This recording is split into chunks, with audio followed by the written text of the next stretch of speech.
हे future blogging superstar, तो तुम एक प्रोफेशनल ब्लॉग पोस्ट लिखना चाहते हो, है ना? ये तो बहुत बढ़िया है। आज की डिजिटल दुनिया में एक ब्लॉग पोस्ट सिर्फ स्क्रीन पर टाइप किए हुए कुछ रैंडम वर्ड्स नहीं है। इसे अपनी वॉइस, अपने आइडियाज, अपना ब्रांड समझो, जो शायद लाखों लोगों तक पहुंच सकता है। ये इंटरनेट पर तुम्हारा अपना छोटा सा स्टेज जैसा है, जहां तुम अपने थॉट्स, नॉलेज या अपनी क्रेजी कहानियां भी शेयर कर सकते हो। तुम ये आसानी से कर सकते हो, बिना किसी फैंसी डिग्री या सुपर कंप्यूटर के।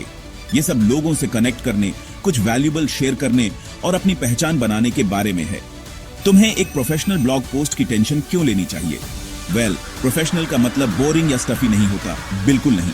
इसका मतलब बस ये है कि तुम्हारा पोस्ट अच्छे से सोचा गया हो, पढ़ने में आसान हो और लोगों को वो दे जो उन्हें चाहिए या जिसकी उन्हें जरूरत है। सोचो, तुम ऑनलाइन कुछ इन्फॉर्मेशन सर्च कर रहे हो, तुम एक लिंक पर क्लिक करते हो और वो एकदम जंबल्ड अप है, गलतियों से भरा है और तुम्हारे क्वेश्चन का आंसर भी नहीं देता। तुम तो उड़ती हुई चप्पल से भी तेज भाग जाओगे वहां से, है ना?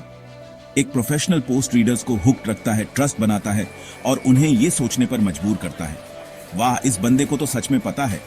इस सुपर इजी गाइड में हम बिल्कुल डिटेल में समझाएंगे कि एक रॉकिंग ब्लॉग पोस्ट कैसे लिखते हैं। हम स्टेप बाय स्टेप चलेंगे, ये पता करने से कि तुम किससे बात कर रहे हो, एक शानदार टॉपिक चुनने तक और फिर कॉन्फिडेंस के साथ पब्लिश बटन दबाने तक। मुझे अपना दोस्त, अपना गाइड समझो, जो सारे सीक्रेट्स बताने वाला है। कोई कॉम्प्लिकेटेड जार्गन नहीं, कोई कंफ्यूजिंग इंस्ट्रक्शंस नहीं, बस सिंपल सीधे साधे टिप्स जो कोई भी फॉलो कर सकता है। चलो शुरू करते हैं। ऑलराइट, तो सबसे पहले मेरे दोस्त, एक भी वर्ड टाइप करने से पहले तुम्हें यह पता करना होगा कि तुम असल में किससे बात कर रहे हो। यह बहुत बहुत इंपॉर्टेंट है। सोचो ना, क्या तुम अपनी दादी से वैसे ही बात करोगे जैसे अपने कॉलेज के दोस्तों से करते हो? प्रोबेबली नहीं, है ना? तुम्हारी लैंग्वेज, तुम्हारे एग्जाम्पल्स, तुम्हारे जोक्स, सब कुछ बदल जाता है इस बात पर कि सुन कौन रहा है। यही लॉजिक तुम्हारे ब्लॉग पर भी अप्लाई होता है। अपने ऑडियंस को जानना तुम्हें उनके लिए कंटेंट को परफेक्टली टेलर करने में हेल्प करता है, जिससे वो ज्यादा रिलेटेबल, ज्यादा एंगेजिंग और बहुत ज्यादा इफेक्टिव बनता है। ये एक अच्छे होस्ट की तरह है।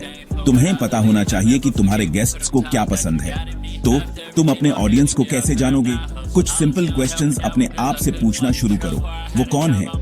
क्या वो यंग स्टूडेंट्स हैं, busy professionals, stay at home parents या शायद टेक गीक्स? उनके इंटरेस्ट क्या हैं?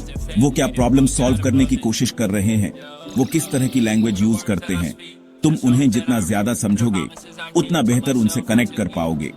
जब तुम्हें अपने आइडियल रीडर की एक क्लियर पिक्चर मिल जाए, तो तुम एक चीज बना सकते हो जिसे ऑडियंस पर्सोना कहते हैं। फैंसी टर्म है, मुझे पता है, पर यह बेसिकली एक फिक्शनल कैरेक्टर है जो तुम्हारे टिपिकल रीडर को रिप्रेजेंट करता है। उन्हें एक नाम दो, एज, जॉब, हॉबीज और एक बैक स्टोरी भी। जैसे अगर तुम बजट ट्रैवल के बारे में लिख रहे हो, तो तुम्हारी पर्सोना रिया हो सकती है, एक 22 साल की कॉलेज स्टूडेंट जिसे एडवेंचर पसंद है पर पैसे कम हैं। इससे तुम्हारी राइटिंग ज्यादा फोकस्ड और पर्सनल हो जाती है। ओके, तो तुम्हें पता है कि तुम किससे बात कर रहे हो। ऑसम। अब तुम किस बारे में बात करने वाले हो? सही टॉपिक चुनना पार्टी के लिए सही गाना चुनने जैसा है। ये वाइब बना भी सकता है और बिगाड़ भी सकता है। तुम्हें कुछ ऐसा चाहिए जिसमें तुम्हारी ऑडियंस सच में इंटरेस्टेड हो, जो उनके लिए कोई प्रॉब्लम सॉल्व करे या जो उन्हें एंटरटेन करे। एक बढ़िया टॉपिक एक बढ़िया ब्लॉग पोस्ट की नींव होता है। ये वो मैग्नेट है जो रीडर्स को खींचेगा। तो बस वो पहली चीज मत उठा लो जो तुम्हारे दिमाग में आए। थोड़ा सोचो इस पर मेरे दोस्त। ये सुपर टॉपिक्स कैसे ढूंढोगे? अपने नीश या एक्सपर्टीज के एरिया से रिलेटेड आइडियाज ब्रेनस्टॉर्म करना शुरू करो। तुम किस चीज के बारे में पैशनेट हो? तुम्हें किस चीज के बारे में बहुत पता है? लोग तुमसे अक्सर क्या क्वेश्चंस पूछते हैं? हर आइडिया लिख लो, चाहे वो शुरू में कितना भी सिली लगे। तुम ऑनलाइन ट्रेंडिंग चीजों में भी इंस्पिरेशन ढूंढ सकते हो।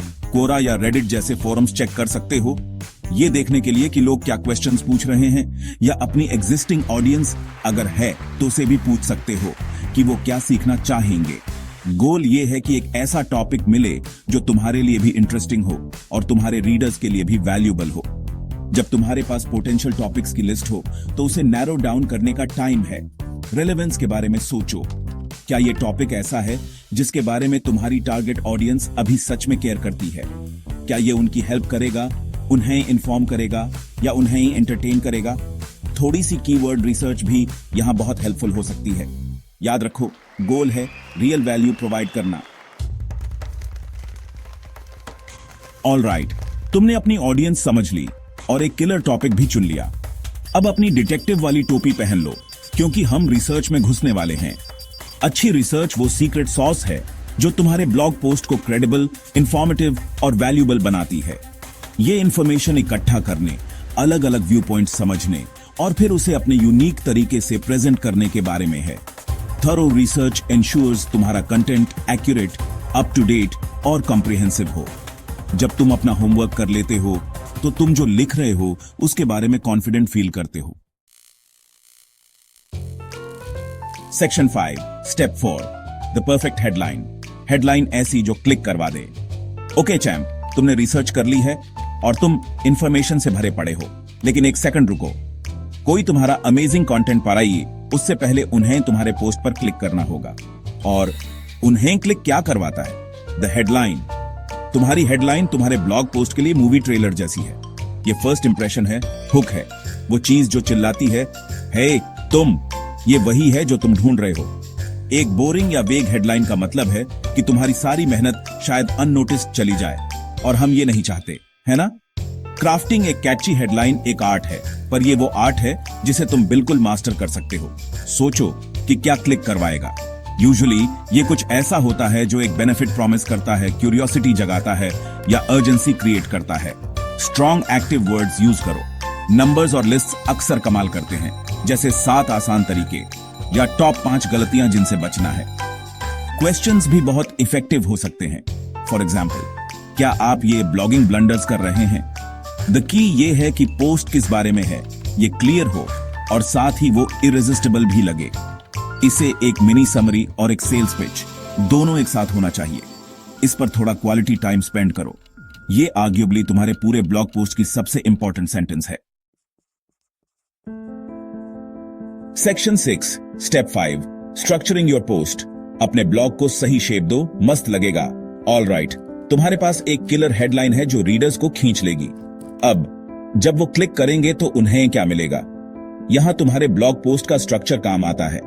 एक वेल स्ट्रक्चर्ड पोस्ट पढ़ने में आसान होता है, समझने में आसान होता है और तुम्हारी ऑडियंस को शुरू से एंड तक एंगेज्ड रखता है।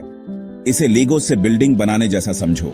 तुम्हें एक सॉलिड बेस चाहिए, बीच में स्ट्रॉन्ग बिल्डिंग ब्लॉक्स और ऊपर एक अच्छा सा फिनिशिंग टच। बिना अच्छे स्ट्रक्चर के तुम्हारे अमेजिंग आइडियाज शायद सिर्फ ईंटों का उलझा हुआ ढेर लगे, और नोबडी वांट्स दैट। हर बढ़िया ब्लॉग पोस्ट जनरली एक सिंपल 3 पार्ट स्ट्रक्चर फॉलो करता है। द इंट्रोडक्शन, द बॉडी और द कंक्लूजन।